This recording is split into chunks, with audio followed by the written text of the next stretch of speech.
Michael, Tim, Doug. Yep. Aaron. Here. Tom. Anita. Here. Erica. Here. Jamie. Present. Here. Right. Let's approve the minutes from last meeting. Everybody get a chance to look at those? I didn't get anything this month. Huh. That's what I asked him. I was like, is there a meeting this month? Oh, we gotta approve the agenda for today first. Yes. I'll make it a motion. to Also approve. move to approve the agenda.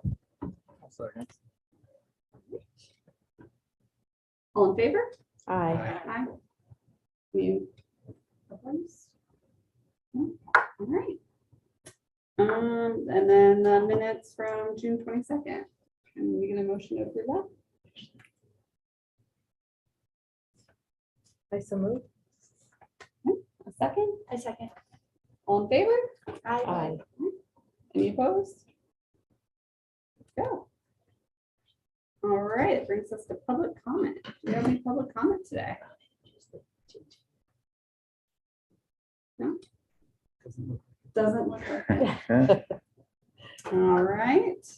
Number 6, old business. Looks like there's no old business. All right. Number 7, new business. We have a presentation regarding Wonder on Buxton. And I'm gonna hand it off to Doug Byland, our Parks and Rec Director, because he is the staff liaison for Indianola Hometown Pride. This is a project that group is working on, and I think Doug will kind of give a brief rundown of location and how it affects the downtown area and some other details with it, and follow up with any questions if you have them.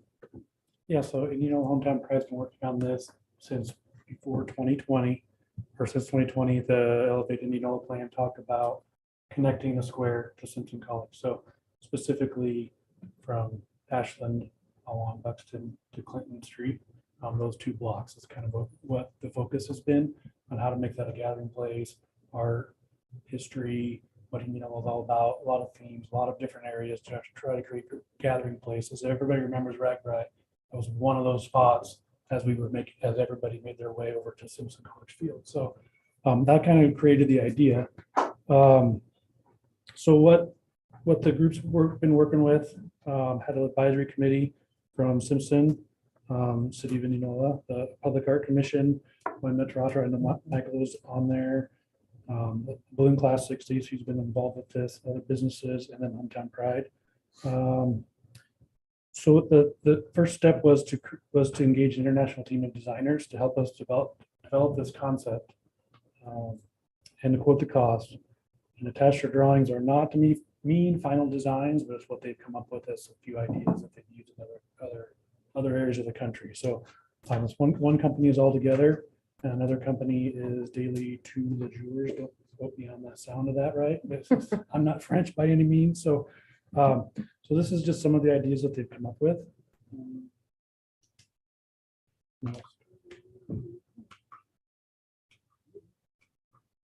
Gonna turn it on the side, I think. Is that toggle on? Is it on? There you go. So a lot of the things that we're working on to try to do is connect the downtown square with Simpson, as we were talking about. If you guys want, I have paper copies of these too that you can have That'd be as great. we get done too.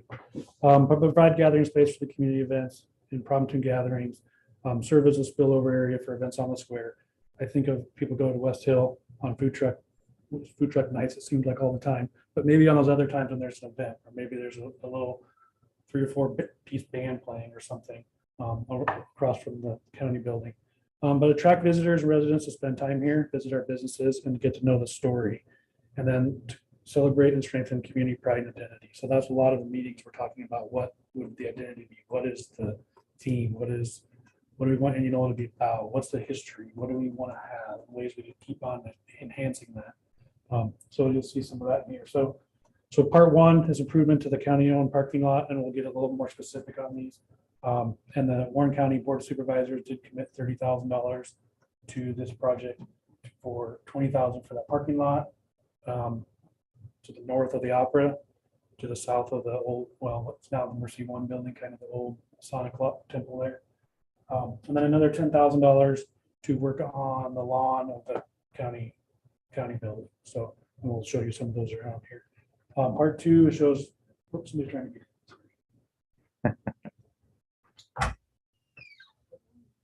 Sorry.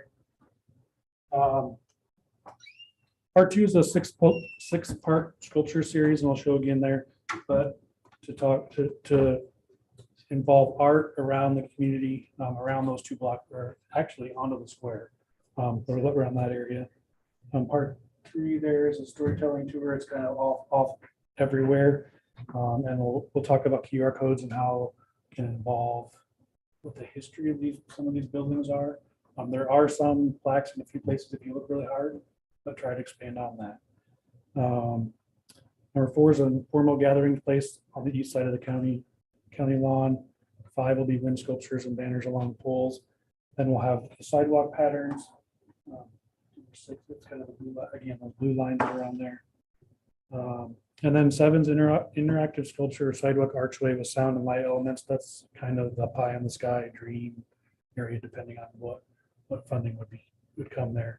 And then 8's the collaborative mural led by local artists with public participation. And several of you already have murals already, so you kind of know the value and what we're trying to do there, try to increase that. So before I get into all the pictures, a little bit of the cost and fundraising. This is part of the Iowa Great Places designation that I got in 2020. My years are terrible. I apologize for that. So we're in the 3rd year of that program for us. It's a designation for 5 years, and we can apply for grants through Iowa Economic Development, I believe.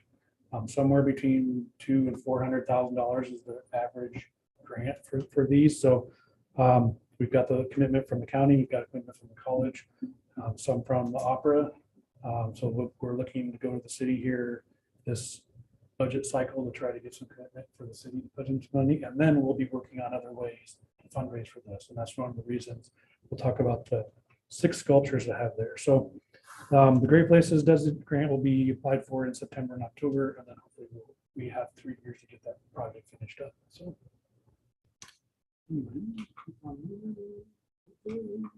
Oops, I'm too far. So number 1, and I'm sorry about blocking you guys out. You see the parking lot improvements, have that special place with we'll re-asphalt that parking lot, but also working with the county a little bit on, is that still going to be their recycling headquarters for the city, for county residents? Hopefully they're going to be moving those in other locations as well. I know they're looking into that. But if they do keep that, part F, there's kind of some screening and other things to kind of block those things out. So if we're bringing a little band, as you can see it with the corner, a little band or a little mini amphitheater kind of idea, we wouldn't want that to be what everybody's looking at when they're coming to have a little, have a lunch on so those screening areas are also movable, so they could be stored there, stored in somewhere off-site, but they can move around, so the parking lot will still be used. The county still wants to use that for their training for, I think, motorcycles. You probably know that, right? For licensing and permitting and things and parking, so that'll still be there, but all those things can be moved to be pop-up things as events come to there. Some signage, and again, these are just some examples. The bottom right corner there, the event, I think, was the Opera's grand opening several years back. So just kind of the idea there. Then the sculpture series, and I want to get a little bit more specific because I think it's easy for us as to go. Let's just stick with balloons, right? Iowa City has turkeys all over the place. Other places have pigs. Other people have cows or whatever they have, and it'd be easy to just say, let's go balloons and decorate them and be perfect, right? So the idea that they came up with is with all together uses the cloud-shaped structures with colorful patterns, making reference to our community's longstanding connection to hot air balloons, but also works on the idea of wonder and the sky's the limit and kind of feeding off. There's so many different things that we could do there. So our commission has bought into this idea and they're working with us to try to develop local artists that can make these all a little bit different on their own. Or even maybe one of the things they want to do is one year's Emerson's cloud, the next year it's Irving's cloud, the next year it's Whittier's cloud, or all kinds of ideas that could happen. But those 6 areas around there, and this could be the place where hopefully it gets some sponsorship, where People's Bank might have one cloud, or Candy to put one up, or something like that, right? So those are some of the ways to fundraise that way. Number 3 is the county lawn area, and I can't really tell the bottom picture, but this was kind of a, I don't know if everybody was in this committee was all perfect with this idea, but this big hanging decorations above the county building. You see some landscaping, and on the bottom right corner there are some boulders and rocks that people could just informally gather on, or whether or not they have. On the upper right corner there's more benches and things that if somebody could be in the middle and tell a story, or could be maybe Casey Blake comes in here and talks about his high school days or something like that in the middle of state tournament baseball week or something, so there's a lot of different ideas that could be done there. And then the logo here on the bottom, the QR code, is trying to put this on sign so that can be changed.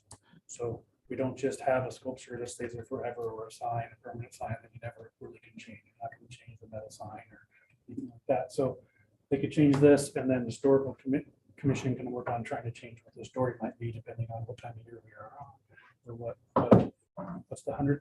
Something's going to be the 100th year anniversary every year, right? So we'll want to change it. And the last part here is the one around Buxton Street.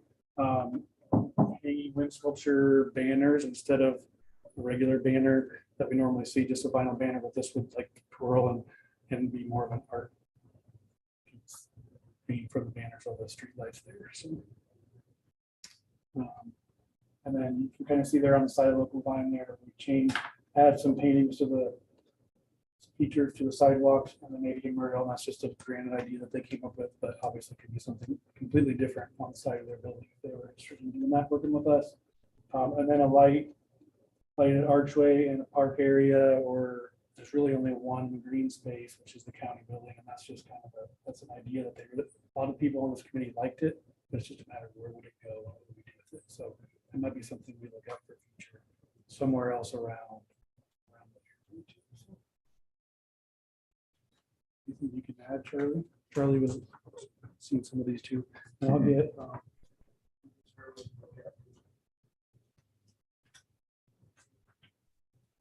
very good on projection screens.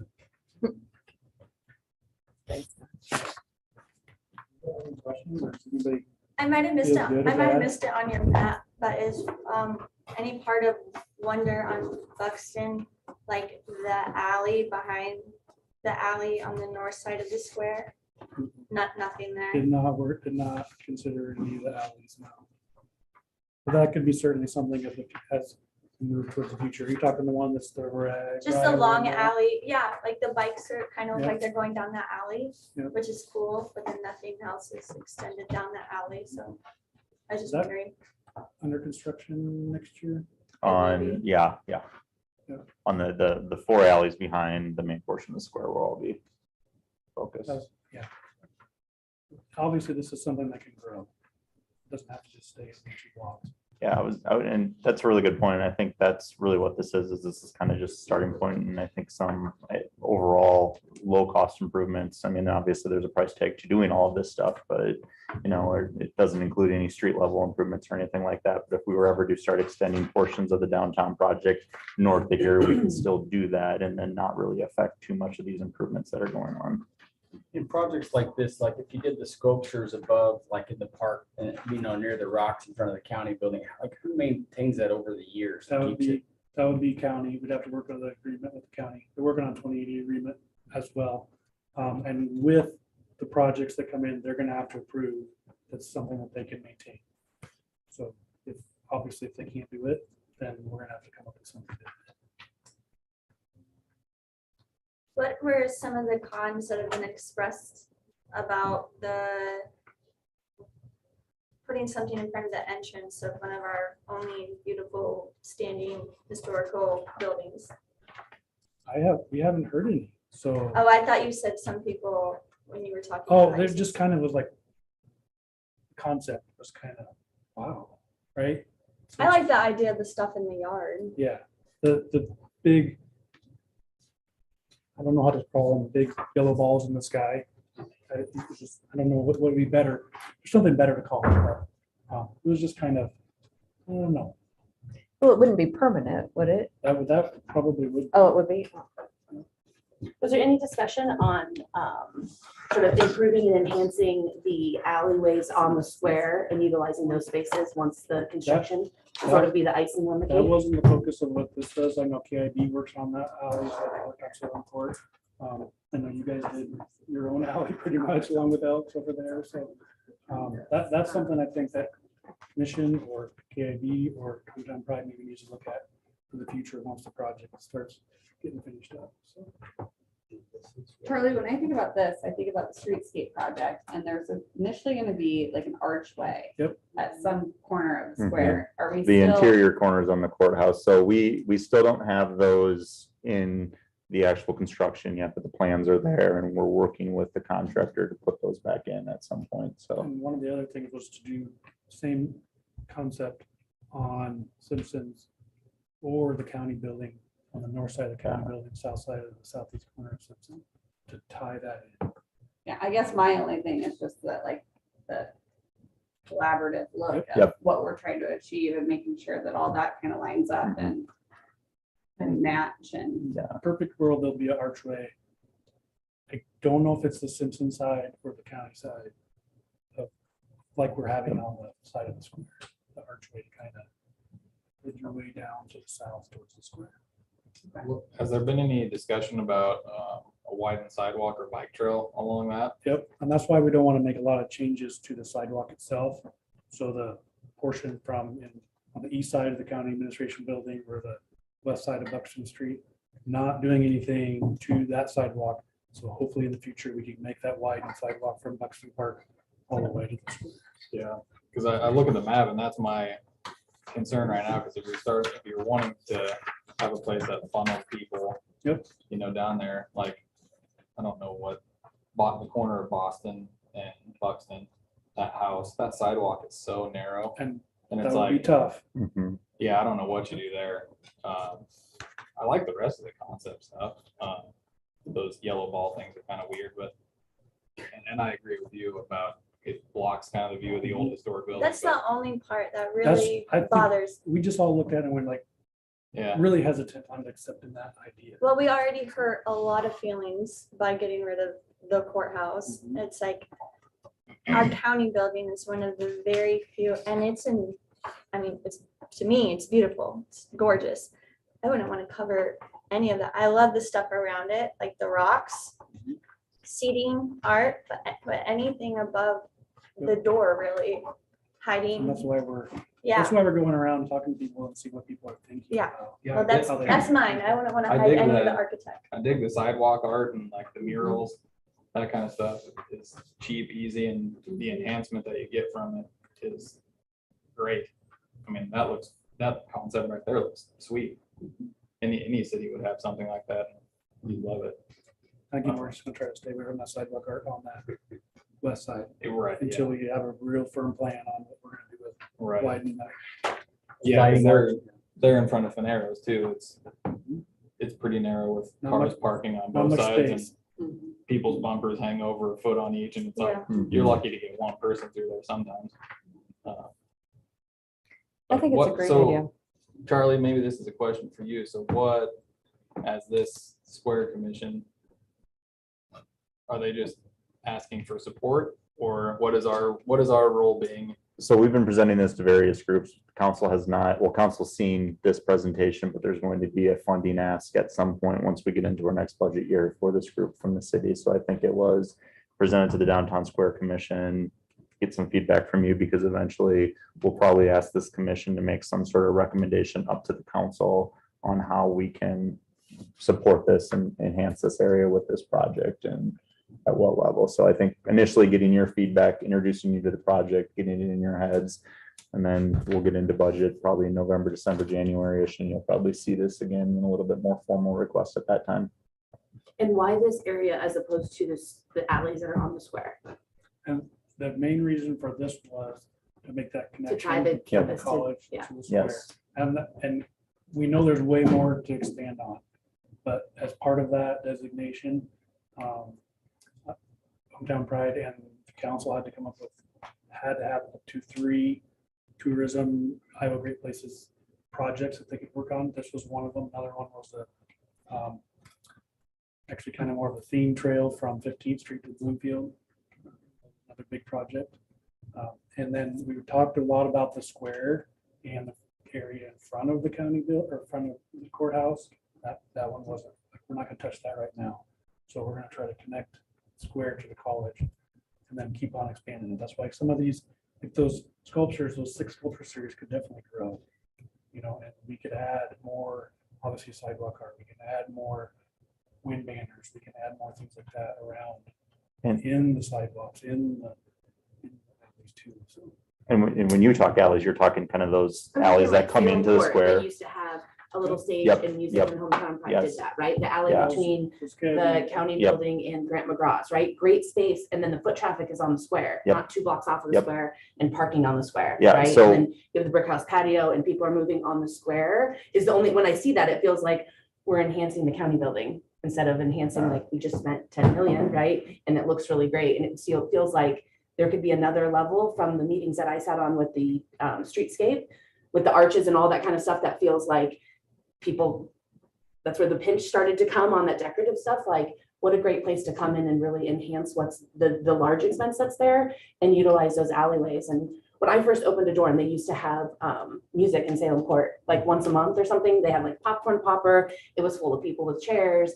And it was, what a cool concept of like, you have a band, you know, like every 30 minutes and the other one's next to Cammy's building by the Elks, or kind of a cool thing, like in the alleyway, it feels like it could be a whole thing, an easy space. And it's an enhancement for parking in the back. And then when you're walking to the square, then it looks nice and you're not stepping over potholes and gravel. So Hometown Pride has not, they've only been around 5 years. Yeah. And so keeping the North beautiful has been the groups that have been working on those alley Right. beautifications and projects.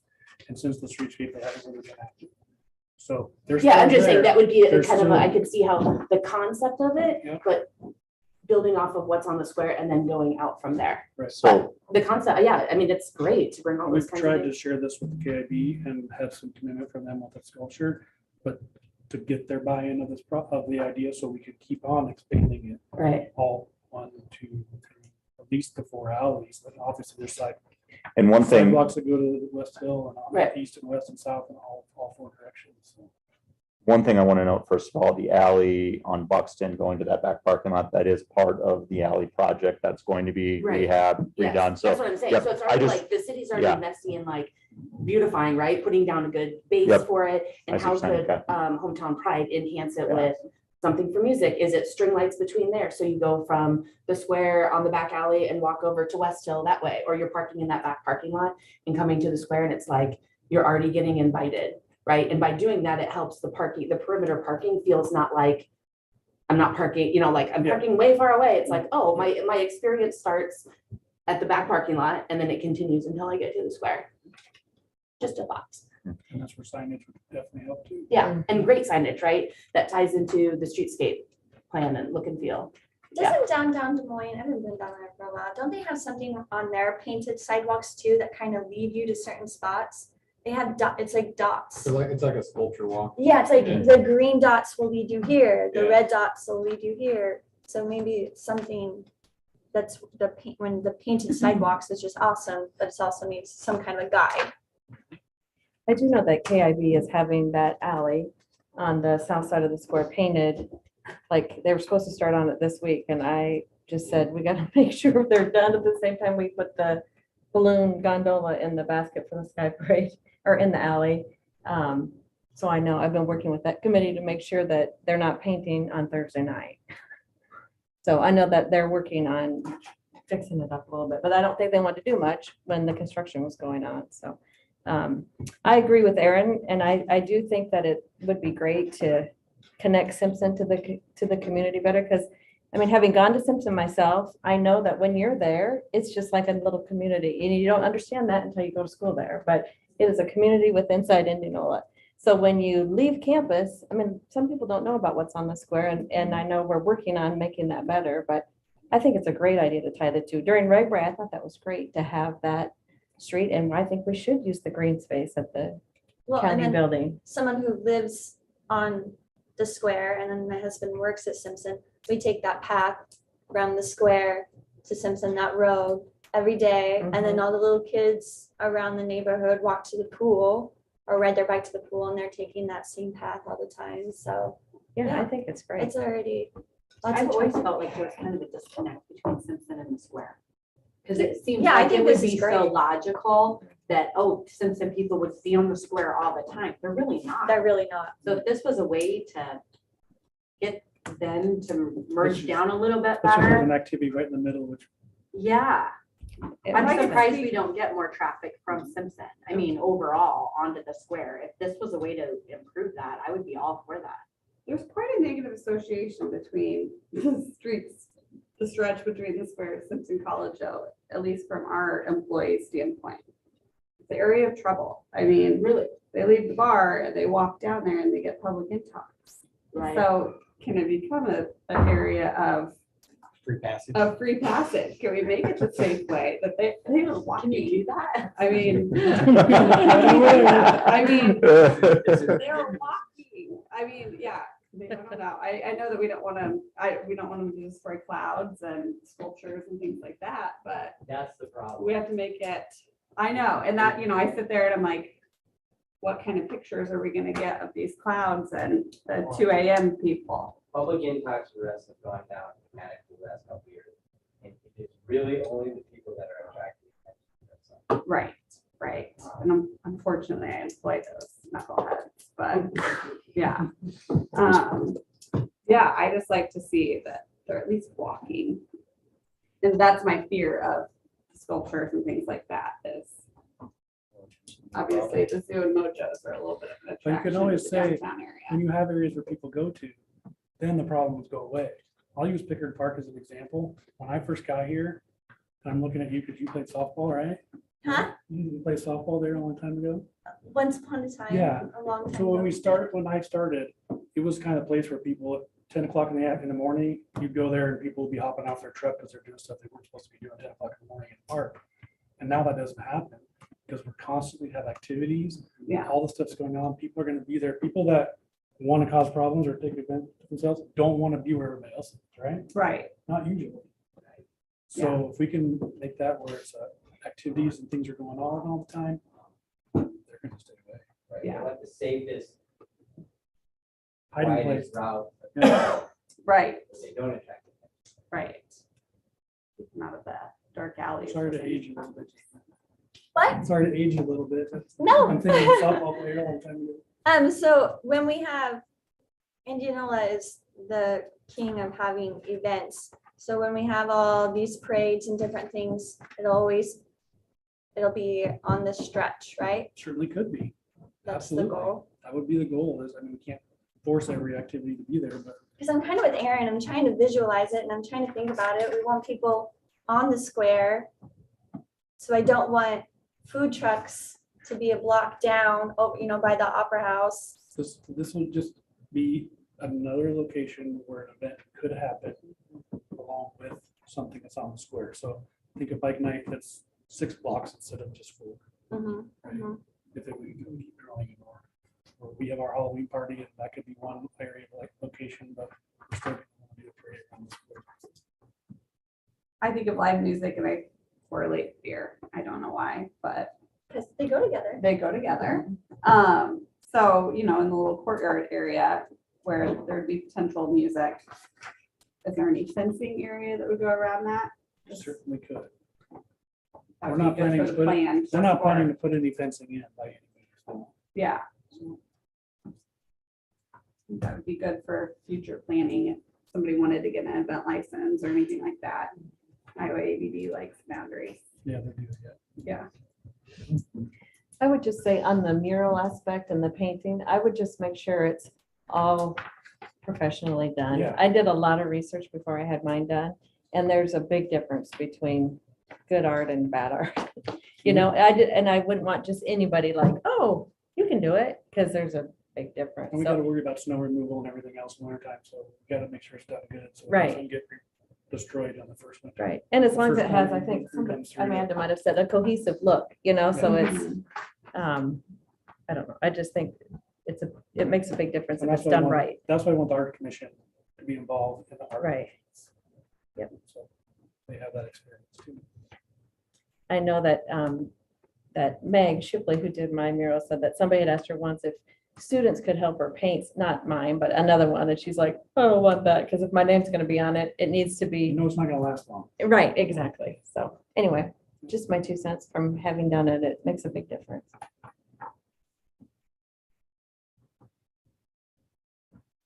The cloud idea is fun.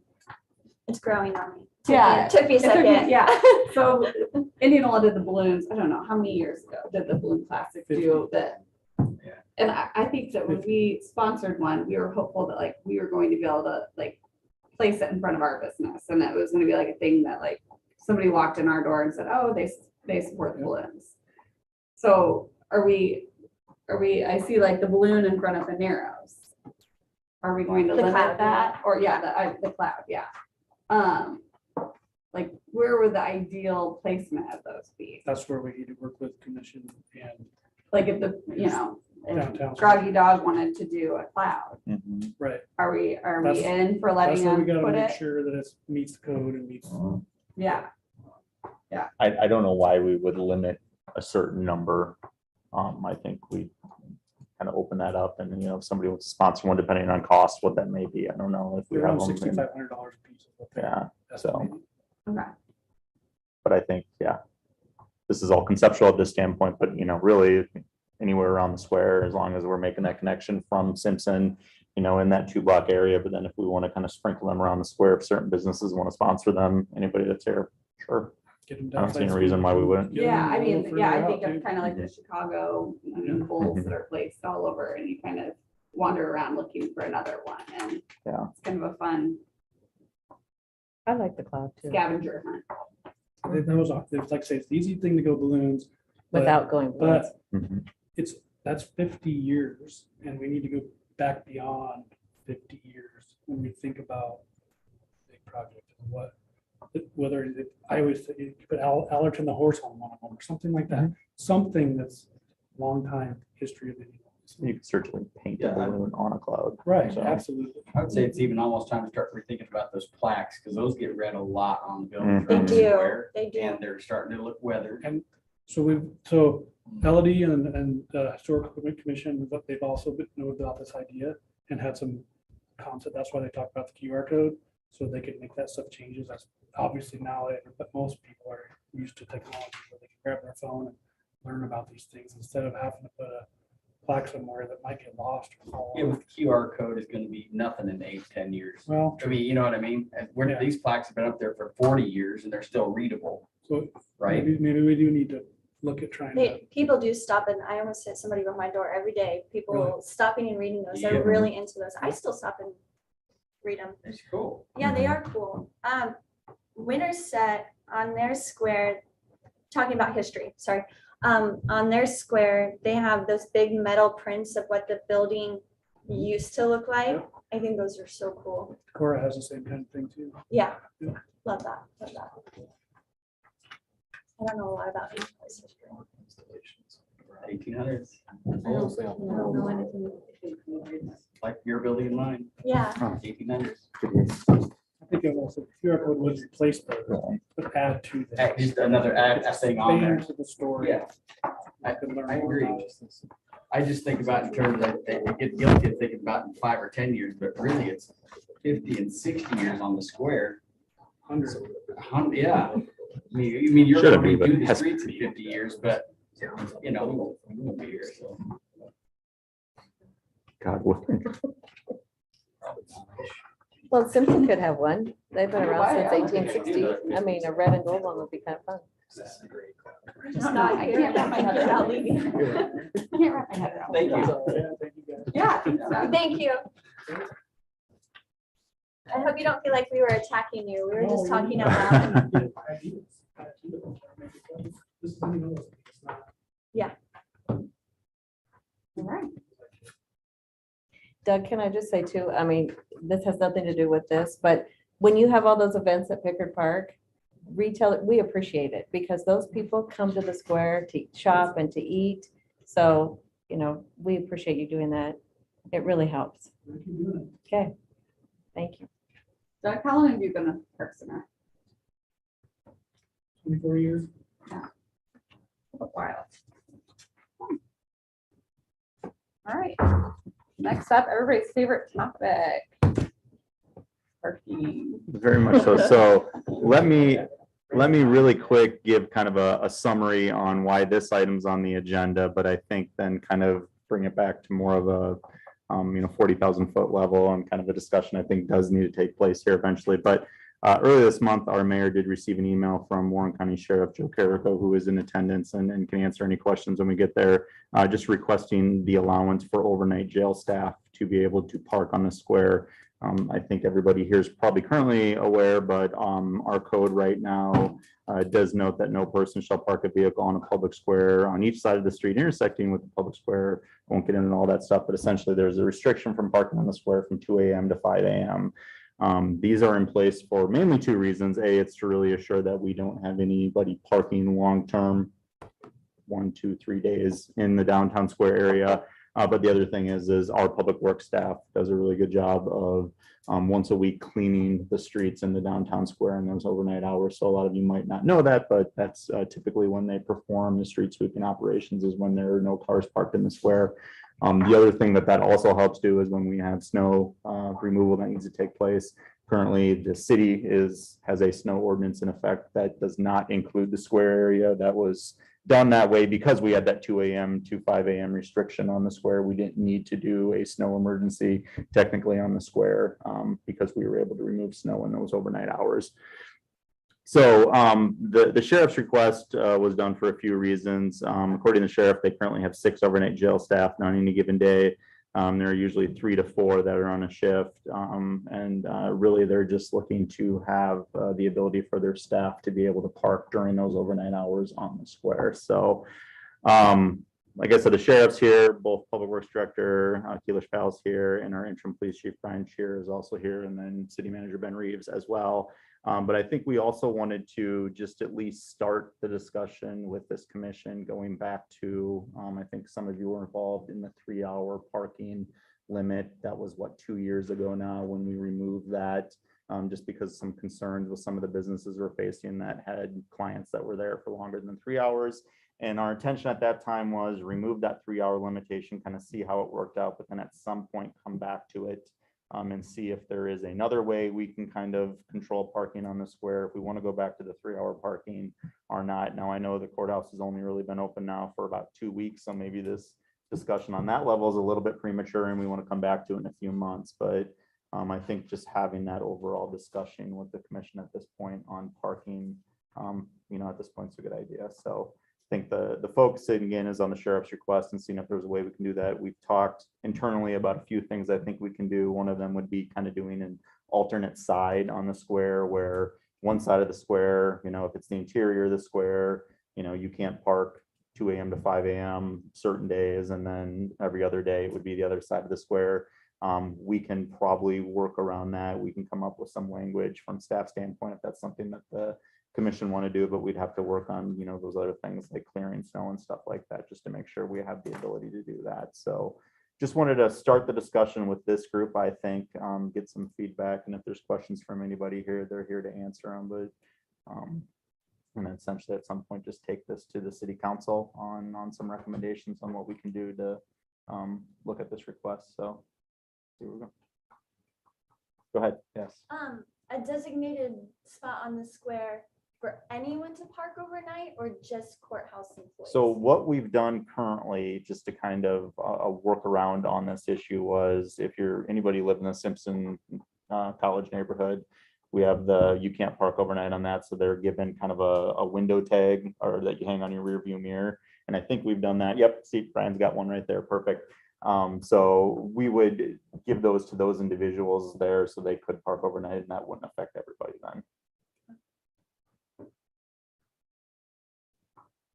What's the intention of the lot in front of the courthouse? Because I we had plenty of parking last night, but I pulled up to the brick house and the street, the interior parking across from us, there were 2 sheriff's car, a dispatch vehicle. I thought that those employees would park in the lot that was then empty. So the thing with that is the county's gonna put up fencing, and that's where your judges and your daytime state offices will park. What would be the northwest parking lot is designated for the sheriff and our employees, but because they put the judges in there because of a security concern, it eliminated our 3 spots for our overnight jail staff. So what we run into is where the first couple days we were open, that's when we had our jail staff parking in there. And every morning, some of the judges weren't happy because they come in between 7 and 7:30. Well, our jail staff, overnight jail staff shift doesn't end until 8:30. So they're not, even though when they come in at midnight, or even I would say probably after like 6 o'clock, that lot is empty. But if they park in there, by the time their shift ends, your day shift clerks and judges have come in, and they're gonna have to go, they meaning the jail staff at that point, every day would have to go out and move their cars between 6 and 7. We're really not the best route for us as far, because if you have an issue inside the jail, you may not have a morning where staff can go out there every day. But that's, if that answers the intention of that lot. Yeah, I was just curious about that last night because there was like, the whole lot in there is empty. Yeah. Now, My original understanding was the northwest lot was supposed to be for sheriff's office only.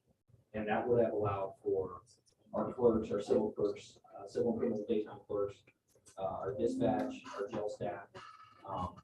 And the deputies, they come and go is not a huge concern because they, we do have a spare car that's parked out there now, spare squad car in case somebody bends one up. But other than that, the deputies come and go in any given time of the day. So that wouldn't be an issue if it's an overnight time they can park in Sally Port. With the county revamping their idea of what that parking lot became, that's where it eliminated actually 4 of our parking spots, which took away our ability to park our jail staff. Where's the alternative then? If they're not parking on the square, where do they have to park? It would have to be one of the public parking lots, a block or 2 off the square. I think that would be the closest spot if they're not in. We as you discussed, we could limit it to the inside of the square. I mean, I just don't want to see using up parking spots for retail at all. I mean, Yeah. these guys, we struggle, right, for traffic, foot traffic, people. We just, if people can't park right by the brick house or even Pete's, I see them leave. They don't stop if they can't park. What are the hours I would we're think- talking here? They come in at midnight and they go home at 8:30. So actually, I would think that would be a benefit for your daytime people because you're gonna have, now granted, it's only 4, it's not 25. But you're gonna have 4 spots that when your morning flow comes in and everybody snakes their parking spots, they're all parked and at work, and now you're gonna have 4 or 5 spots empty. That empty That's after not- everybody that's else is here, so that, They're not wrong. see, and this Right. was at 5 last night. This was at 5 o'clock last night, the chunk of cars that I was wondering about. But the midnight to 8:30 doesn't seem like an issue. The whole parking thing is gonna take grace. And like last night, I had an elderly customer that her car wouldn't start, or it was completely out of commission. I think it got towed this morning. And I'm like, that's where can the businesses have some of that too? Can they have the tag that Yeah. I can get, can each business have, one of those that I can give Sue Sarver and say, Sue, you don't need to worry about your car. Go home, go to bed and reset because you shouldn't probably be driving anyways because I don't know. But That's a she phone couldn't call. figure out what's that. That's a phone call. Okay. I should have called you guys last night. We tried everything. Different areas for different people. Yeah. Leave them alone. And then you'll leave them alone. Mechanical problem. Okay. Cause I was like, I was gonna write a note and put it in their windshield. I mean, circumstances like your overnight people, you don't want to walk in at midnight down a dark alley. So yeah, it makes sense. Like, let's give them grace. Let's let them don't park. see For that everybody those that's had hours too would many be drinks, issue let's at give all. them some Well, grace. I know. Can the overserved customer, When you can leave your car put the because you've tag been in there? drinking and then you come back to Yeah. a ticket, it is Yeah. frustrating. It Because is. you're trying to do the right thing and then you end up with a $15 ticket. Just And I think so most people just are like, I'm good enough to drive. And it's just Right. like, Yeah, nah, that and ain't- that's not the Yep. right answer either. It's like- not the right answer. But it's This is frustrating. employment. This is someone's job to me, and I don't know why midnight to 8:30 would even, like, No. why that's even up for discussion. I mean, Other than obviously street it's up for cleaning. discussion. Yeah, I I'm mean, saying, it's, like, to me, that's a go ahead, no-brainer. go ahead. So, Yeah, I agree. my name is Akhilesh Paul, or AP. I'm the Public Works Director. So we have a couple of things like Charlie mentioned. Some of the challenges, what y'all don't see overnight is there's lots of activities happening, There's street cleaning. We have to constantly go and get on street cleaning. The last year was difficult. We are required by DNR to make sure the permeable pavers are working like it's supposed to work, The street cleaning we do once a week. Now, as Charlie mentioned, we can do an alternate parking where the inside of the square can be Monday, Wednesday, or something like Tuesday, Wednesday, and the outside of the square can be Monday, Wednesday, Friday, so we can work out where the sheriff's department can park alternately, but the challenge becomes in the winter time, which is from November through March or April, when we get the snow. We have a brief window of 3 hours to remove the snow. That's 3 hours is not adequate. It's not just removal. There's multiple phases for snow removal. First, you plow it out. Then you have to haul the snow. So there's lots of my entire crew is focusing on snow removal just in that brief window from 2 a.m. to 5 a.m. That's not adequate where next day you come and see all the snow is gone, but that's a lot of work that we are focusing on. So the window that we are seeing, the alternate parking can work for us, but in the winter time, we need to have a discussion on a snow ordinance in the square. Currently, the snow ordinance is not effective in the square. So if you do these parking enforcements, we remove it off, we will not be able to do the snow ordinance in the winter time. So I want you all to think about the snow ordinance in the square during the winter time. So. How many overnight employees? Currently, we have 3. It is the intention to grow the jail staff. We will have approximately 5. So you got 5 vehicles sitting around. I don't think, The overnight shifts change, so who those exact employees are will change, probably on yearly shift bids, but it would be 5 vehicles. so yeah, I mean, I wouldn't care. I don't know why they wouldn't be able to park in the inside of the square. Inside they seat, leave- right? The inside of the square, if they leave by 8:30, I don't think, but then, so the only hurdle after that is the snow. Well, no, it's still the cleaning too. I mean, if they're Right. constantly parked on the inside of the square, we can never clean the portions that they're on. But you're saying Yeah. that just shifting that Yeah. solves the problem? I mean, Until we snow, but if we Yeah. shift, no matter what, we're gonna have to have a clear point where they can plow. Hey, Sheriff November Jericho, 8th. do you know, is there So a even the reason? alternate side won't work. Once we're talking about snow removal. sorry, go ahead. Is there a reason? Do you need to have them right there, right around the perimeter of the courthouse? As far as the parked car. Yeah, those employees. I mean, there's, other than you get into your weather issues when it's walking the block right now, or it's not. Right. I was just thinking like, Yeah. if they knew the Yeah, schedule of exactly. the, of this cleaning, and then that they can't park during winter, could they use one of the outside lots on those evenings? Like behind one of our buildings, I wouldn't see why they can't. and then every other night they can park there regularly?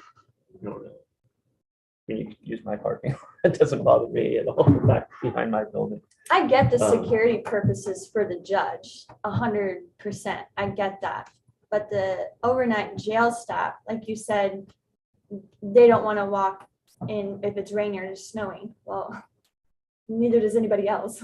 Like, We all. Right. I walk a block every day. At midnight, you're talking safety concern. I would rather have your 7 to 7:30 employees walking a block Right. than the midnight staff. Right. And is there reserved spots for the judge? Yes. That whole county lot's used now then. Yes, that whole, Been every repurposed. spot within will be the southwest and northwest lot. How Is many there spots are any there? parking on the east? Public parking on the east? You would be back past the people's bank there, or the Reaper's Bank on that backside there. Oh, so there's none in front of the actual front of the courthouse? No reserve parking. No. Not any parking? There's Not parking. reserved, but just. Yeah, no, there's parking. Is Yeah, it city parking or yeah, is it county? it's street parking. It is street Yes, parking, yep. so it's still an issue with cleaning for you guys, Yeah. like street sweeping. Yep. Okay. I didn't know if it was like a lot that the county had. No, it's just those two on the rear of the And building. that southwest lot is just not an option for those people at all. No, because that's where that's where the rest of all your EMA, E91, your court, court orders. For the overnight staff can't park there? The problem is they're not gone. When they get Their cars there, will Still be sitting They there. overlap. On a Friday, Saturday, it'd be great, but it's Sunday through Thursday, when their shift ends Monday morning through Friday morning, that's the issue, because you have about an hour and a half. overlap. And that's where losing the 3 or 4 parking spots in the northwest lot that we lost, that's where we're losing that, because you have 4 coming in, looking for the, so your spots are opened up. So the lot, so there'll be empty spots in that lot and then there would be people parking on the street, right? Overnight. Overnight. Overnight. Yeah. And that's where. we could work out the alternating location and all that type of thing. I think we just wanted to really, Yeah. one, make sure that you're included, but 2, to expand this out to more holistic view of parking. Well, so, and yeah, so again, yeah, the logistics of the overnight parking, sure, I think we want to at least get some consensus from you, as Ben said, is, are we okay allowing the overnight parking and trying to figure something out in that respect with the commission? I mean, again, I don't think any of you have businesses that are open overnight. I don't, but I don't want it to affect the snow removal because that's Yeah, already a and that's, challenge. yes, and that's where we'll have to figure something out on that end and figure out how that snow emergency works. If we do have a snow event, I mean, I think ultimately it's just gonna have to be, yeah, that snow events, you're gonna have to find somewhere else to park until we have that area clean. So that's pretty normal across town. So the question I have is, are you in agreement with recommending something to the council about having a snow ordinance being effective in the downtown area? So currently it is not, and that's a huge struggle for us to get the snow removal completed in 3 hours. And so I guess to me, as long as the goal is always to leave as much parking as possible for retail during the day, then like your ordinances as much as you can, just try to keep it open. for these Because guys. APF, the way I understand, you guys know this better than I do because I don't deal with snow ordinance, but snow ordinance is we get 3 inches of snow, 2 inches of snow. What is it?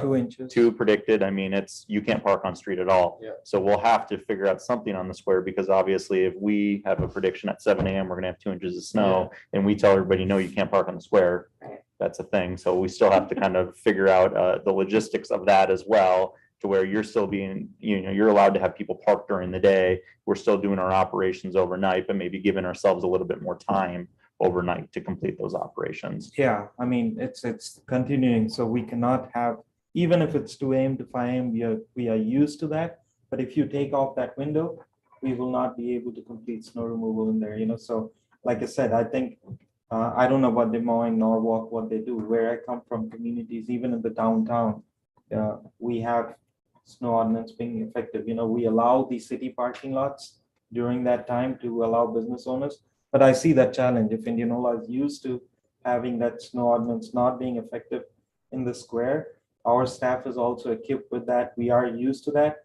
But if you take away that brief window of snow removal, it's going to be extremely challenging for us to remove the snow in the winter. So. This sounds crazy, but why not just adjust your overnight hours so they line up with when the judges come?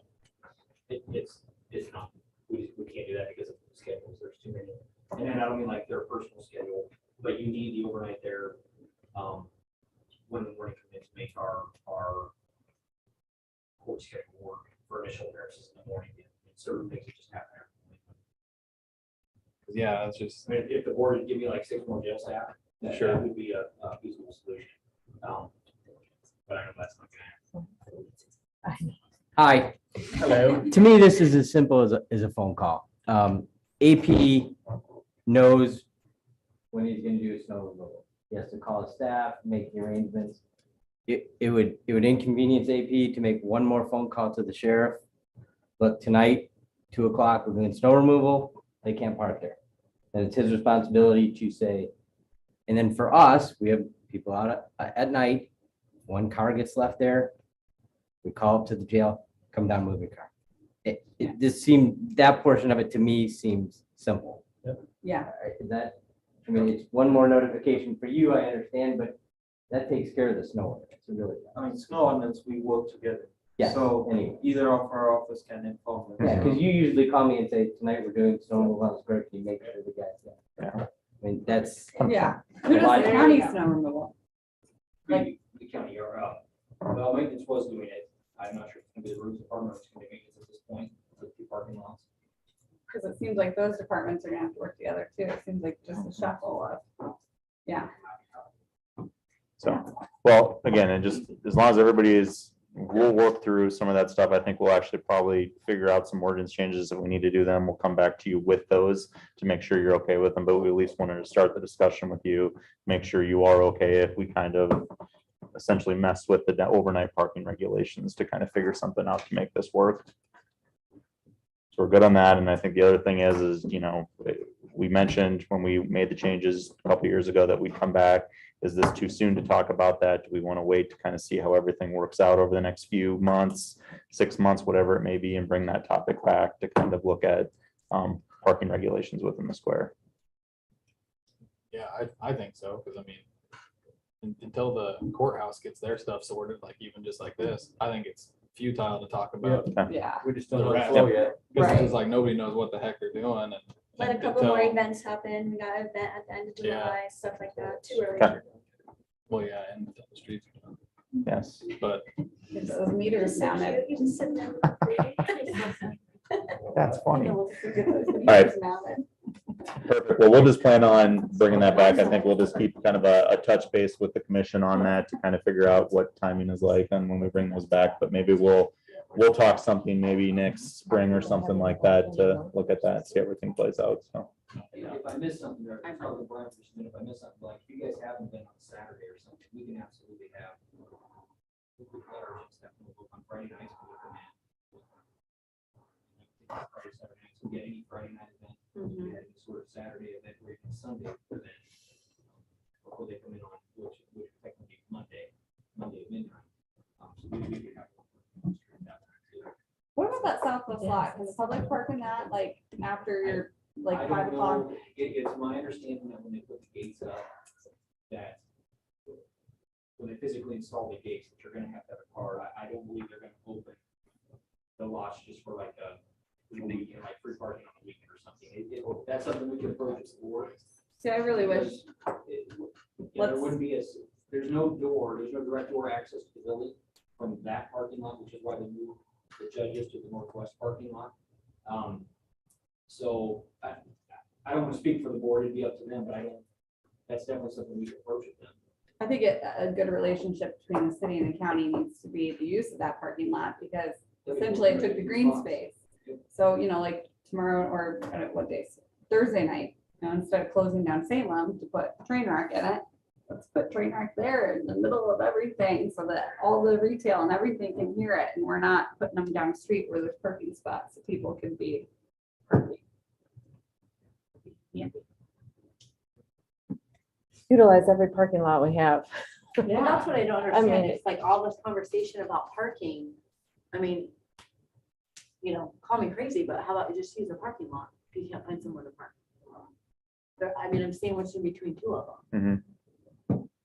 I mean, it just. The seems parking lot simple to behind me. Feed and Foster and Adorn are packed all day long. Yeah, mine are. Yeah. Well, so, I mean, I'm saying, there's gotta be some way to change the flow because, I mean, and maybe I don't have a dog in this fight because my parking didn't change, but I'm just saying, when you look out and you see 2 parking lots less than a block away from your square and everyone's complaining about that there's no parking, how about we somehow figure out how to funnel those people into the parking lots that have a bunch of open spaces? And I think we, the city, and we haven't probably done it in a while, but when the project started last year, we did a really good push on all our public parking lots. Yeah. We don't have control over the private ones, so, you know, the county's 2 lots back there, those are private parking lots that the county owns. They manage them, so they've got to be willing to allow those to park there. But again, the ones that the city has full control over, I think we've done a pretty good job of putting signs out Yeah, there and for everything sure. like that, so. Even making maps even and throwing Yeah. them up on pages and stuff just on a regular basis, that might help, We addressed all of them too, you know. 6 get months people ago. to- I realize that means that you're not parking right outside up front of a store. I'm just saying less than a Mhm. block's not bad. I mean, to walk. Yeah. you I know, don't think just there's anything down to anybody work. can do to fix know. that. I don't think it's the city's problem. I don't think it's the county's problem. The parking is a people problem. Mhm. They're lazy, just like the construction workers who park right on the square when they're working on the square and they're working 10 hours a day. All they had to do was park 1 block off. There's nothing you can do to fix that. It's a lazy problem. I did watch an electrician though walk back to his truck 10 times. And I'm like, there's like, you know, there's a lot of tools and a lot of equipment and I don't know. I just wish that we could fast forward, get past this thing, get all of our streets open and see the bigger picture at the end of everything. It's gonna be nice, it's gonna be good, we just haven't had normal for a long time. Really.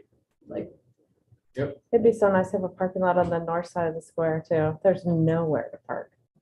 Nowhere. As you know, from the north. Yeah, your construction people. took your That's why, parking for 2 there's no. years. They've been So parking maybe in front that's of why my I'm building just for 2 used to years. it. Yeah. I'm used to parking lot parking and I'm used to walking a block like every day. I'm You're just, not normal. Which is good. just That used isn't to normal, it. though, but people won't do it. They No, stop they in and go, oh, I absolutely couldn't find a will place to park that day, so I just didn't come. exactly, yeah. If they can't park right in front, Yep. they don't come. They're lazy. But That's what I said. It's a lazy problem and But we it can't really change sucks that. and I'm really sorry, Yeah. but it's true. Like you said, you have a big open parking lot. And they're like, well, let's just go park in front of Walmart instead. I think if to walk at customers- Walmart, My customers park in parking lots. There's a But reason that's Walmart just has a parking lot the same I size don't as the have one. building. You don't. nothing. I have We were to just pay to talking- rent spaces back there for my employees because there's no spots. That's handy. we were just talking about a chamber shirt that we want to do. And I said, I think our hashtag should be worth the walk. Oh, that's good. I like that actually. All right, well, I think we have our direction. I don't know if there's anything to add. And like I said, we'll bring the overall parking discussion back maybe in a few months to see where we're at. All right.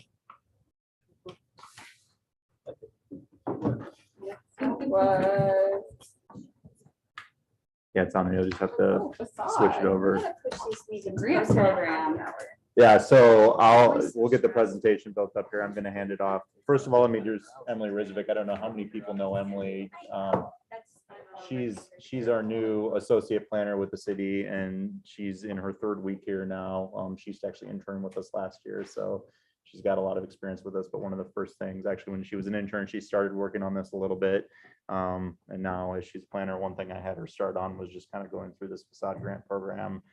What we did is we reviewed the previous program that we had in place some years ago. She's going to kind of go over that program and then we can get some feedback from you as we start building this program. Our intention is that we would release it sometime around the beginning of 2023 to start encouraging maybe spring, summer construction to occur with this program. So I'm going to hand it off to Emily and let her drive the wheel here and we'll answer or have any questions at the end.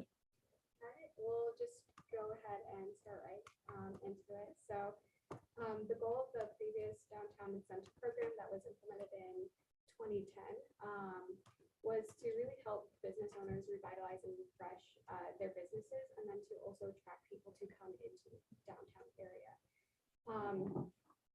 So some of the things that the program was, well, first of all, the eligible projects were anything that would construct, rehab, or renovate the buildings in the downtown area. So that included window and door replacements, demolishing non-improved building materials, renovating storefronts, and then also masonry renovations. applicants were allowed a maximum of 25,000 in grant funding and 25,000 in zero interest loan.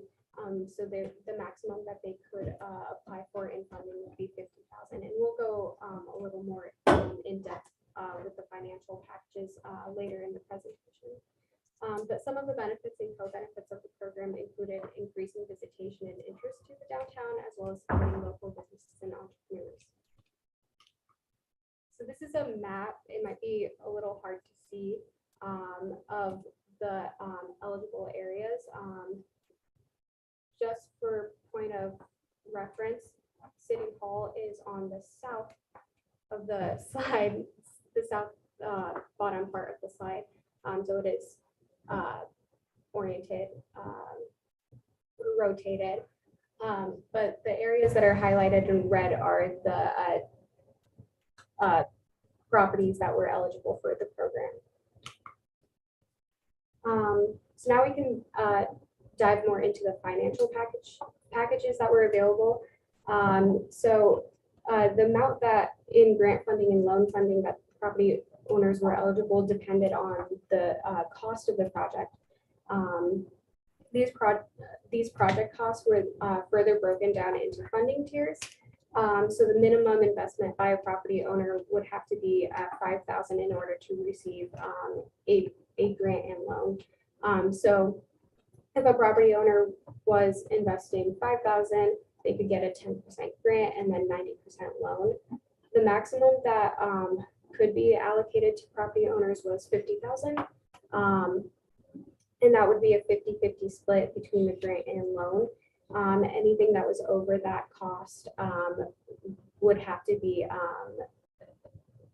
funded by the property owner. So if they had 51,000, 50,000 of that could be funded through the program, but that remaining 1,000 would have to be funded out of pocket.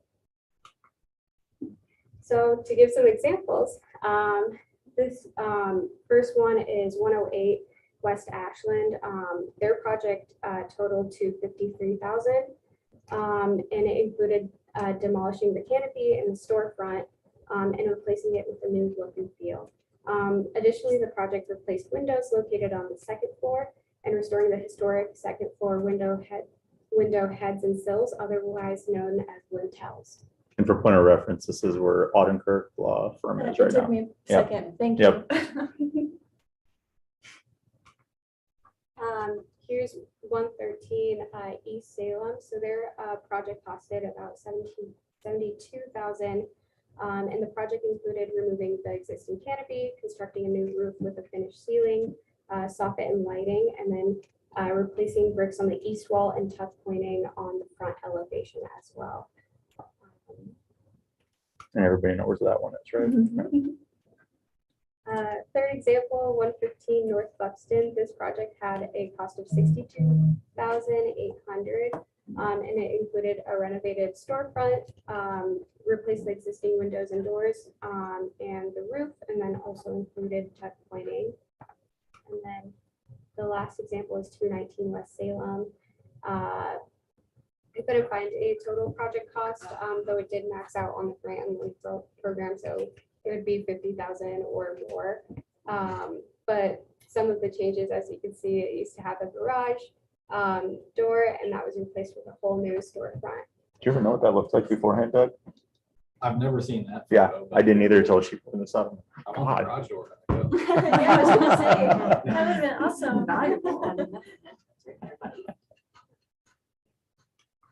But now that we have a little bit of background on the previous program, we can maybe start to think about what the future program could look like and how to frame that program. So on the screen, I just have some questions that are really just meant to identify some goals for the program and what way we want to see the project if an applicant were to apply today. So one of the questions is, will the program encourage building facade that encourages more people-oriented uses? This could include like a pass-through window design or walk-up windows. Would the program promote low-cost retail spaces to incubate new businesses? if there's an opportunity to activate existing alleyways that are underutilized. I know that was the discussion earlier in a different agenda item. Will the program allow for funding to be utilized for signage opportunities?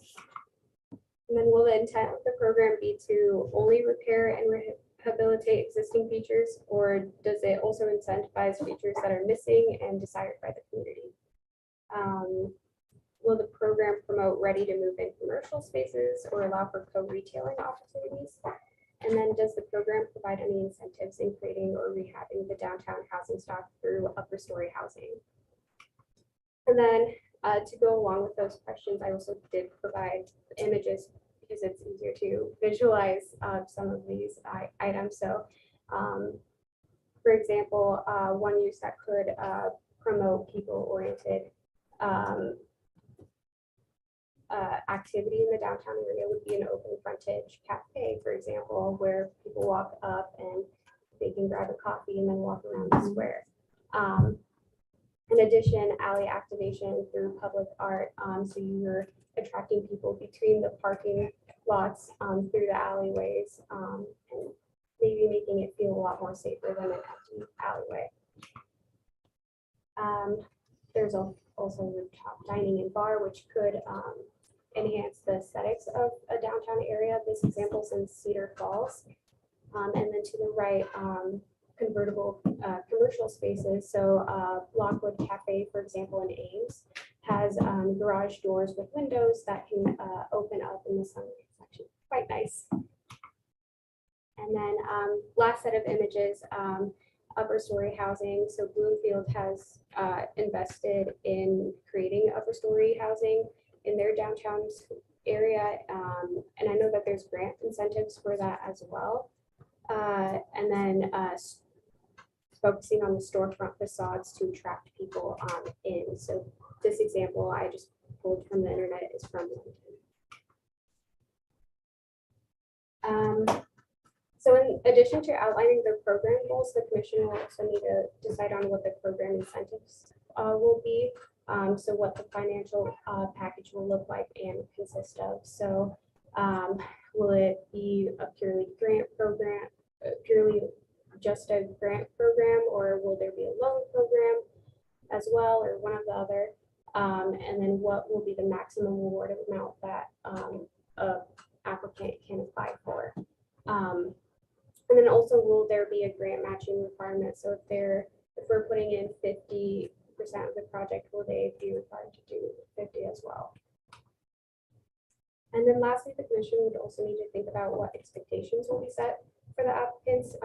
So thinking about what role historic and cultural preservation plays, what level of architectural detail and qualities will be required, and then what conditions must be met. And then additionally, what the transition between the downtown area and the surrounding neighborhood could look like. This just outlines what the comprehensive plan says. So it says one of our goals would be to offer programs for building maintenance, restoration, preservation, and revitalization. And it does identify some action items, such as reinstating the former Facade grant program and possibly modifying the program parameters to meet current needs, including business signage, and then researching minimum maintenance agreements to assist with deferred maintenance issues.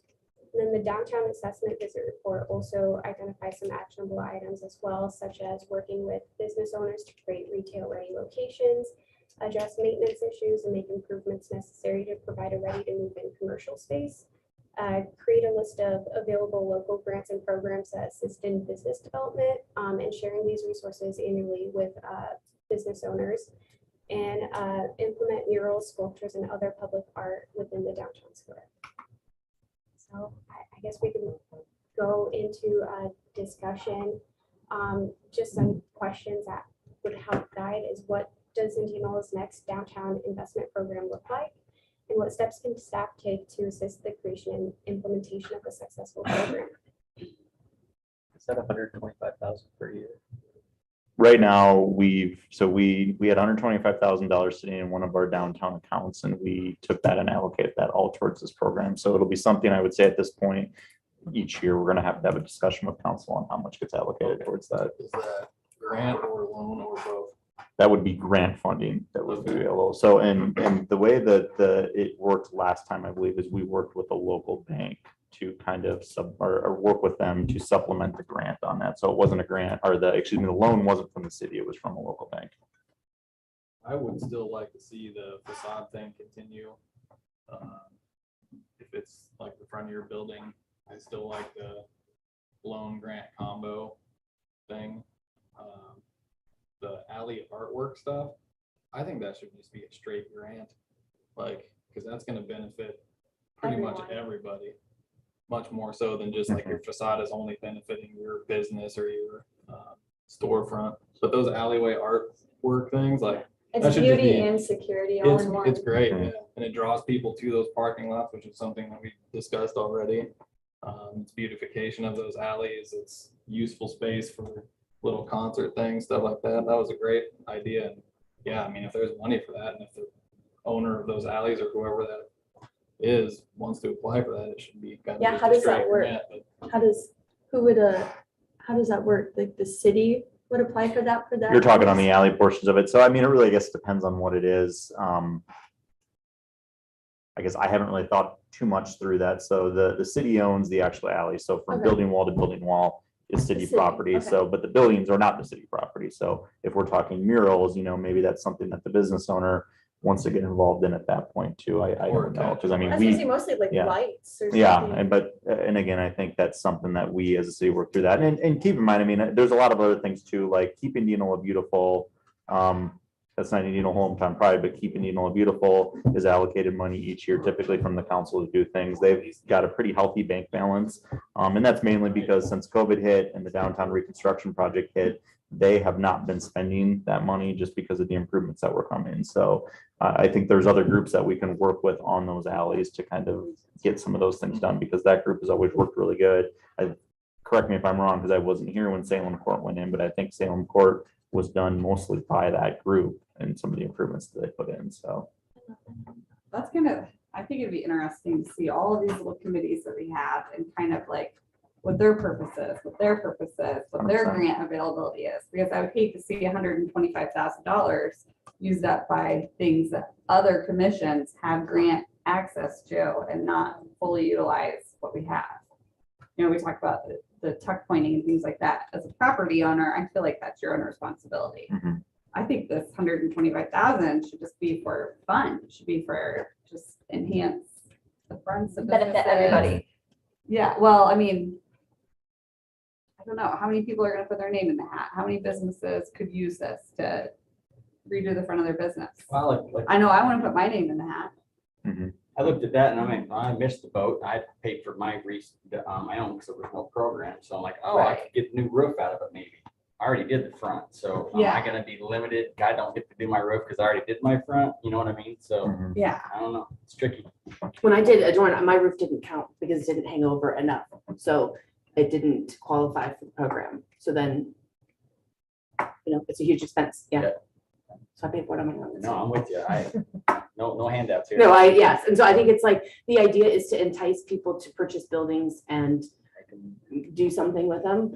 And it's, I guess, seeing the buildings that are available and what they need to get done and hoping that people, apply for it and do it.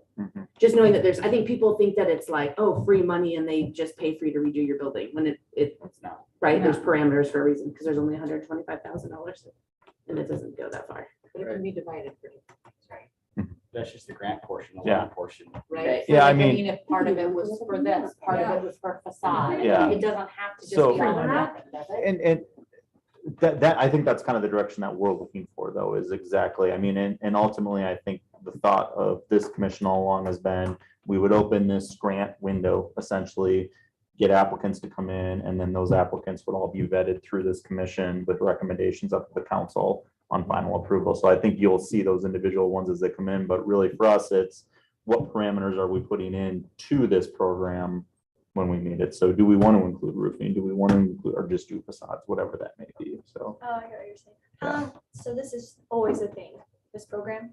it at least is through this current fiscal year, our intention would be that we would continue to try to put funding into it until really it is not necessary So anymore, our so. job is to get that information out and what, No, I think this commission's job right now, what we're asking for is just direction on what parameters go into the program, what Okay. things are we looking at funding, at what level?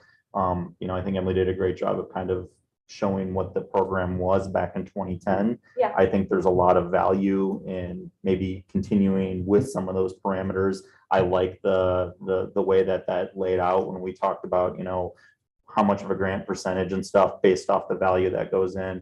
Ultimately, I think with the $50,000 and above, it was $25,000 a grant, $25,000 on a loan. So if we would have 5 big projects that would come to us in the first year, there's $125,000 into that. So it's could be some smaller projects that come in and we try to figure out how to fund those little ones at the same time too. So I know I've heard from a few people with interest in knowing that this is coming, they might be interested in doing something. Can't say it's been 5 big projects necessarily, but I think there will be some interest on it. I do like that it was from the old grant program was a percentage of the money that you were already doing, sort of that Habitat for Humanity kind of, sweat equity sort of thing. So it's not just coming in for free money and going and doing something. Then there's, the ownership from the building owner has some investment as well. Yeah, I think the nice thing of that project too, going back and looking at it was, at least working, and I think that's one of the things that we have to do is work with, probably one of the 2 banks in town and to figure out on that loan portion, if they're still willing to do that, if it is a 0% or maybe a low interest loan of sorts, so. I think 50% kick-in is even generous. I mean, I'm all about making it go further. 25% max, but they need to have like a legit plan of what they want with their application, I would think, right? You're talking 25% from the city? Yeah, 25% grant, 75% investment. I mean, 125,000 is not going to go very far. That is a concern. That's a concern that we have as well too, I would say. So. And 25,000 not going to go very far in a facade redo. And I think, one of the good things, the way that we're setting this up on a timeline though, is that again, we kind of open it beginning of the year to hope for some spring and summer construction. But then once July 1 next year hits, if council agrees, we're going to have more funding in that account right away where we can then do another round of applications. And, maybe that takes care of itself within a year. I don't know. So, I mean, some of the nicest buildings around town have used this program.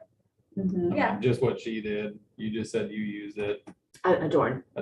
Yeah, I mean, it's literally you walk around the square and the nicest buildings have used this program and have some of the nicest businesses in them. The city would be foolish to not continue it. yeah, and I don't want to make it harder, even though I don't want it to be 75-25. I don't want to make it harder for the people who really need it, who just can't get there for their business or their building. Especially if you're a startup. It's like you're shelling out Yeah. so much money starting up anyway. And then, the outside of your building looks trash and you're like, man, that's the last thing. It's like, but I don't have, 75% to dump into it. Like that's unfortunate. This could be a great concept. kind of draw more attention to this slide too, because that's, it was, if it's a $5,000 to $10,000 investment, the city's funding 10% of that, property owner is essentially funding 90%. It's when you get into those bigger investments that we do that 50-50 match. So it's encouraging, larger investment in there, and the city gets more involved in the larger investments, where the smaller ones we're not as involved. So in your opinion, or both of your opinions, Emily, yours too, like what would you guys change from what it was in 2010? Because like, I don't want to make some recommendation and you guys be like, well, yeah, but that doesn't really make sense to us. Like, would you guys like to see more like facades or more alleyway stuff or more signage or just less dilapidated buildings? So roofs or what? Like, what is your kind of goal?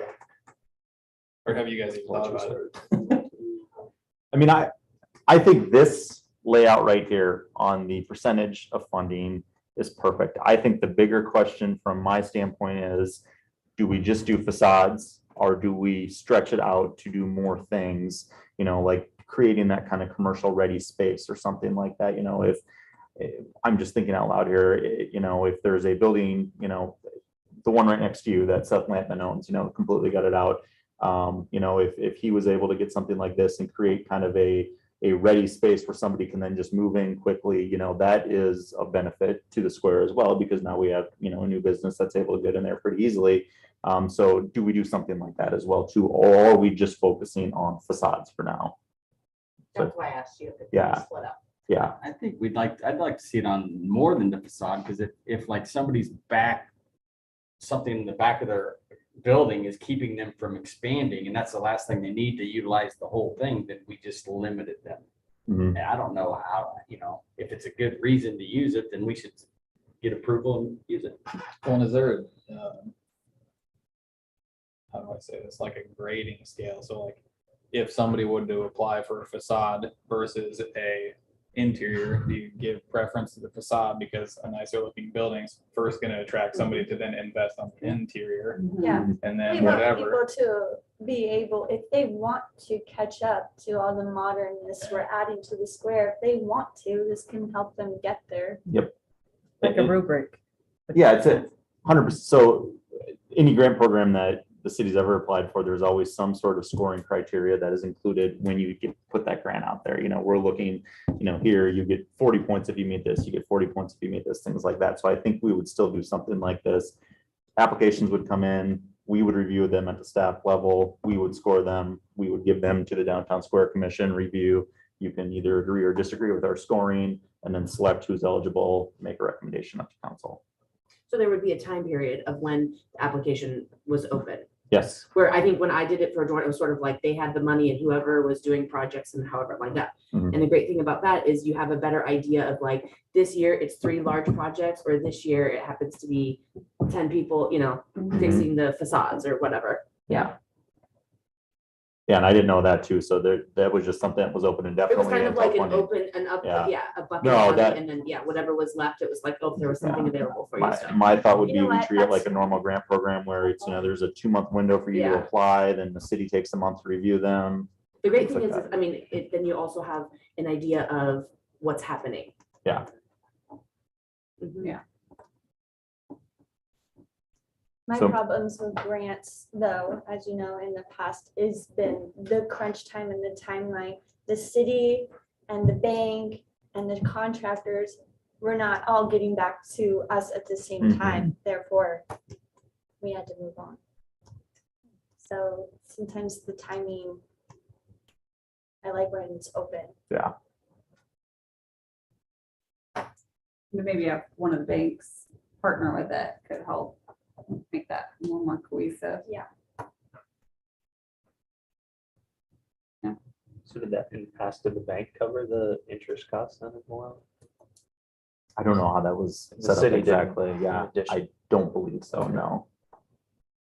It's I have not had that conversation yet. I believe it was People's Bank that got involved with it. And I think at some point we as staff just have to have a conversation with them to figure out exactly how that worked out. And correct me if I'm wrong, you haven't seen the details on that either, Emily, and how the bank portion of the loan really worked out. I didn't, but it did show, so there's like a spreadsheet of all the businesses that applied and how much was allocated between like the grant and the loan, and then what state they used, and there's People's, but there was also one more too. Was True Bank on there too? I think so. Okay. With interest rates going back up, I mean, any type of banks, anything like that's gonna help. I mean, I think residential's now, like people are writing in offers 6.5 to 7% for loans, so commercial's always higher than residential, so. Yeah, we'll have to figure that out too. We also, as a city, we've got the state revolving loan fund that we have, and that's managed through WDEC. And we haven't had really anybody apply for any of that too. So I think we could probably use that fund of potting, or that pot funding, excuse me, in this as well too, and see how that works out. Maybe that can help cover some of that interest if we need to. So. So ultimately, it sounds like, you know, kind of some of the suggestions that Emily had as far as, you know, other things that we can include being signage, you know, roofing, some of the stuff on the interior, maybe allow people to apply for what they think may be best And then we'll have the scoring criteria. We'll run this past you before we put this program out to make sure you agree with that scoring criteria. But then, you know, again, we can give some preference maybe to some more facade grant programs. But, you know, if we have just one person with a facade that applies for it, and then we have 3 other people who apply for other things, well, you know, it's easy to take into account all that scoring and judge who gets funding and who does not. Yeah, or is there a way to break it down? Like, you know, what do you say? You have 120,000? 125. Yep. 125, you know, break it down 90, whatever. Mhm. And so that then you're always funding at least one of those types of projects every year, rather than if there's 5 big ones, you're scoring those all high. So then it's only Yep. facade that year. Maybe you can still be like, okay, this place gets a sign, this place gets, you know, part of a roof. These 3 places get facades. And then, I don't know, could be a way to do it too. Instead of having like a scoring ranking, you could just take them kind of individually that way.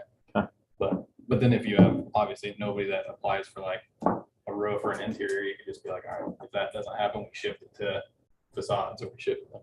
If there's no applicants, it just moves over here. Okay, well, I think that's good feedback from you. We'll start kind of building this, probably a couple months, and I think we'll maybe bring something back a little bit more concrete for you to start reviewing on this, but we'll start looking into it and we'll get it up and running. Awesome. Thank you, guys.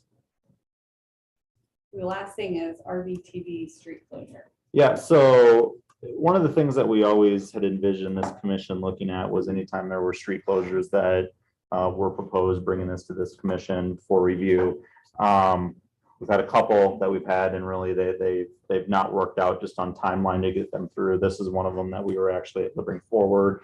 Internally, we've got to kind of work through our deadlines and timelines on things to make sure, since you're a commission that only meets once a month, and based off when you meet, getting that to council, we just need a good time frame of things. So I just wanted to let you all know internally, we're kind of working on a timeline on how we bring these forward. But with this one, and if everybody is not aware, WHO Channel 13, each year with the Iowa State game, they do what's called Rvtv, where they stop in 5 towns during that week leading up to the Iowa State game.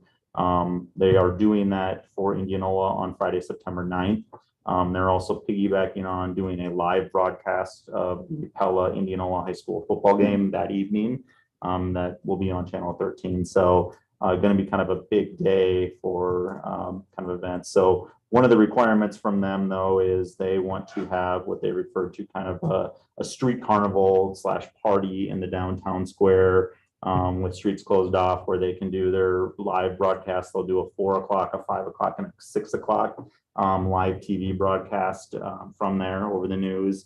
And then their night one, they won't be on the square. They'll actually be at the high school at that point. So they'll do all their follow-up at night from the high school football field. But with that, we've been kind of looking through some options on what we can do and coming up with kind of some layouts. And I think in the street closure application that was included on there, working with kind of some of the businesses and things like that. So the talk was closing all of Salem down, typically, or similar to what we did with Ridiculous Days. By doing that, just based off how the closures of the street project are going on right now, if we close down all of Salem, that essentially closes down Buxton, since there's no access from the north. The other portion for the Howard portion of it was, we also wanted to close Howard down, because as a backdrop to what the news broadcasts are going to be, from our opinion, it was better to have that courthouse kind of in that backdrop right there. Plus, as we talked through the downtown streetscape plan, there was some thought that the front steps of the courthouse could kind of serve as a community gathering place. We've talked about possibly having a band that evening that could perform on the stairs of the courthouse. And we're working with the county right now to get permission on that. I actually have a meeting tonight with them to kind of get some guidelines on what they're looking for on that. So I just wanted to bring this forward to the commission, and before we bring it to council, which I think we're planning on bringing it to council on August 1st, for their permission to have the street closure, but get feedback from the commission prior to doing that. So What day of the week was it? it's a Friday, September 9th.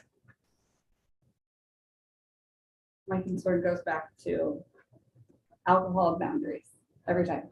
Because every time that we close the street and we center an event around places that don't serve alcohol, it puts the pressure on all of us to protect our liquor license because people are trying to take it off our patio.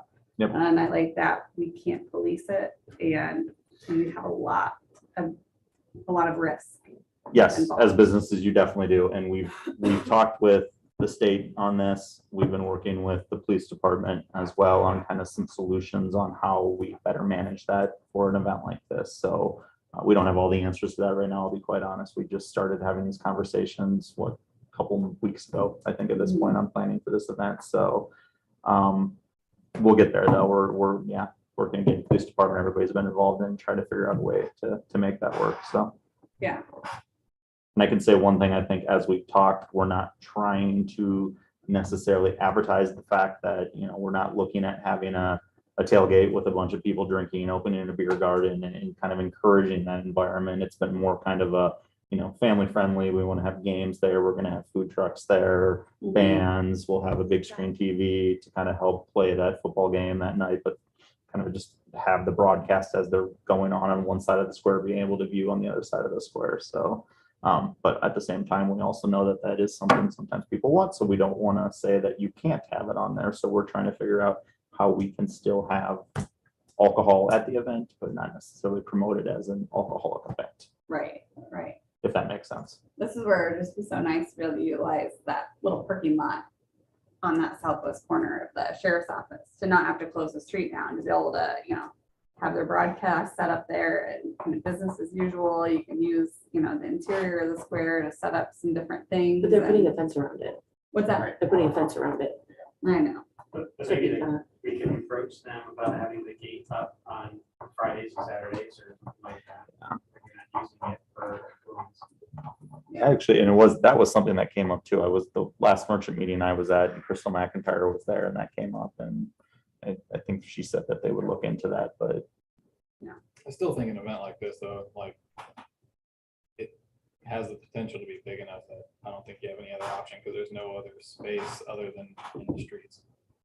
I mean, Yeah. the courthouse is so big.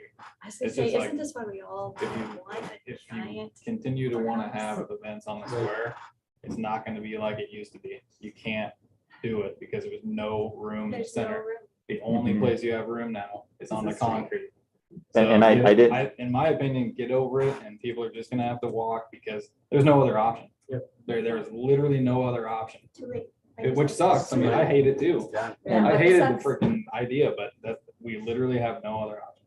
Yeah, you're absolutely So- right. If we want to do events like this, if we don't, it's fine. We don't have to have big statewide events that goes our town.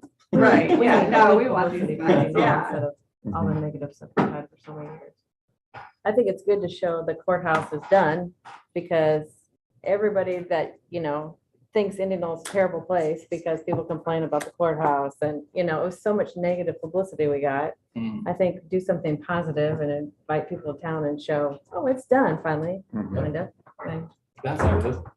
Or, yeah, or if you're going to Hopefully have 6 of the 8 blocks will be events, done by then. You might as well put the music on the street. I'd rather West Hill be in the background than the Justice Center, right? I mean, Indianola is the square, the businesses that represent it, but thinking of those kinds of things. But Well, yeah, and getting into the planning of this event, one of the things that we have to do is kind of come up with some ideas for stories.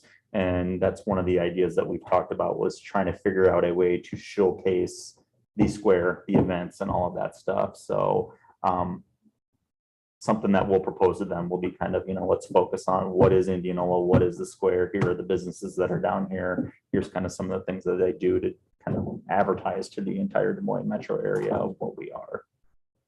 So we'll see how that goes over. I don't know, because ultimately it's not just to pick the stories, but we're trying to give them ideas. I just want to throw one thing out. I grew up in Fairfield. In Fairfield, Iowa had the most beautiful winter light around their square. And if we want to really draw people to retail, at some point, we should have a conversation about doing really cool lights for Christmas around our square to get people to come. So, and I'll jump in really quick. If you've seen them on all the trees that are going in right now, there's power boxes that are sitting right underneath all those trees. That was the exact reason we did that, is if at some point we wanted to start putting lights on the trees during Christmas time, there's a power source right there to do that. So Did that, remember when they put the balloons balloons on the square a few years ago. Was that logistically a nightmare? Or did it work well for the balloonists when they tethered them to the ground? But it was so cool driving from the highway. I remember like. When you was, I'm looked trying to remember over, that. And they were just You can like see up that, yeah. over in the middle of the town, you I know, missed that. and it was all glowing and stuff. I just thought, Just a night glow. yeah. They were all tethered though. They were all tethered. I didn't know if Yeah. that was horrible for the balloonists, like. Well, it crazy to get depends them in there. on the line, power lines where they are, you Yeah. know. Yeah. and- It just All in the looked alleys. incredibly awesome. They're all in the alleys. Power lines. I know Yeah. balloons will be over for that year, but it's trying to highlight everything about Indianola at the same time. Yeah. It'd be good to. And we might be able to get a pilot to come and cold inflate, you Yeah. know, during that to I know. showcase it a little bit. Yeah, we've talked They to have a Stacy. skit that they want to do. Andy and Keith want to do some bit of a skit, and a Mhm. balloon was mentioned in it that they would like take off from the square in a balloon to fly, say they were flying to the football field. I was gonna say, if the wind was blowing, right, that's perfect. Right. There's certain FAA rules though about flying over town, and Yeah. we have to have a special permit for Thursday night. You can't, you have to be so far away from the jail. Really, Oh, yeah, that makes sense. didn't know that. From the roof of the Justice Yeah. I think it'd be cool, but there's a lot of rules. Right, Yeah. right. Yeah, a lot of big ideas. Yeah. So you just know. We can do that. Yeah. Yeah, what I was gonna say really quick is we briefly talked to Stacy, and Stacy essentially said, talk to me once the classic's over. Yeah. We'll do something with balloons for sure. Well, I think if it's a requirement that a street closes, then I would push more towards Salem than Howard, but that's just my preference. You're talking of like where the news is located I know. on that portion? And then let's have Tim just DJ it. Yeah. Let's have dance party. Yeah. Yeah, you have a dance floor lights. I think it has the potential to be a big night. Well, that's what, as we Not to talked, close it all. yeah, It we, came through before. And I it was mean, it was not very weird. good. well, it sounds like there were, when it came Really? before, when I was told there was weather that affected it, but There was a I- big storm. I was also told they started planning it like 2 weeks beforehand. Yeah, Yeah. at least So, 20 minutes. yeah, we Yeah. haven't done that. Yeah, this will be way better. I mean, I remember going the last time I went, oh my gosh, this is kind of embarrassing. Are you kidding? I am not kidding. It was bad. So I think planning this far is great. Yeah. It'll be much better, even though our streets aren't open. And then will they be? I mean, what's our street projection? The hope would be by then is that we're down to just Ashland between Howard and B Street closed. So we have 8 total blocks that we're doing, 6 of them would be completed by that point in time. 75%. Yes. Passing grade. You get degrees. What would you guys like to close? Which streets? Howard, Buxton, 3 blocks of Salem. Oh, that's what you'd like to close for all the, for this. Yeah, that's what's been proposed. I think you have to stretch. Oh, so out Howard, different Buxton, all along the and way. Salem. Yes. Okay. Yeah. I mean, Well, I mean, the focus was the 3 blocks of Salem. We wanted to do Howard, essentially closing 3 blocks of Salem, closes down Buxton because Buxton's gonna be closed at Ashland already. Oh. So At what time do you want to close? we would, I think our plan was we close sometime around, well, the event starts at 3, ends at 11. The closures, Rvtv comes in as soon as 11 o'clock, so we'd at least have to have where they're going to be closed off by then. And then sometime between 11 and 3, we start closing down everything else slowly. So just kind of, we've got to figure out the logistics of that, but. Right. And it's only one day, so the whole plan is if we start Friday around noon, by midnight, everything's open back up. We're cleaning everything up, and by Saturday morning, everything's back to normal. They've indicated since they're so close to Des Moines, they're not staying there overnight. The RV and all their equipment will go back to Des Moines Friday night, so we'll be able to get the square back to normal for Saturday morning. Great opportunity to I think highlight it's a good opportunity. to- everything you need. So yeah. Yep. Make you close We it all gotta do it. down and Blow it out of the Color water nothing. this year. People can learn to walk. What a Right. concept. worth the walk. It's worth the walk. We're worth the walk. Yeah, I mean, maybe that is a great time for people to see. It's not that hard. Yeah. I'm gonna start using. All right, I like that hashtag. appreciate it. That's all we have. I just wanted to introduce myself Yeah. really quick, 'cause I haven't been to this board yet, and I've met some of you, I haven't met all of you. But excited to be here and excited to see your excitement about the square and how we can better support you and whatnot. I know in my last community, one of the things that they always struggled with is trying to keep local dollars local, and they had a winter fest, winter light parade, all that type of thing. And it never really took off until they added fireworks. So this is another idea, because no other city seems to do fireworks in the winter. And on a small business Saturday, having fireworks as something, brings people out to something like that. So it's really not that big of an investment to bring people in, maybe another idea and whatnot. So I'm not sure if this year, but planning long ahead or whatever, but there's something to do. And I'm really looking forward to this parade, and I appreciate your good husband allowing me He's to. gonna give you a ride, I hear. Yeah. So, thank you. Mhm. And Emily did a great job. Yeah, for 3 weeks in, nice work. Yeah, for sure. All right. Thank you very much. Yeah, those are the comments that I was gonna introduce Ben. I think I've already introduced Emily, but anything else that future agenda items that anybody wants to discuss or anything like that, let us know. Otherwise, really getting you accustomed, because some of these items are naturally starting to kind of fall into your laps. And that was the whole point of this. So that's great. We had 2 hours worth of discussion items today. Just in time for lunch. Motion to adjourn. All motion. All right. All in favor? Aye. Say, let's go. I'm making a big. Thank you all. I just-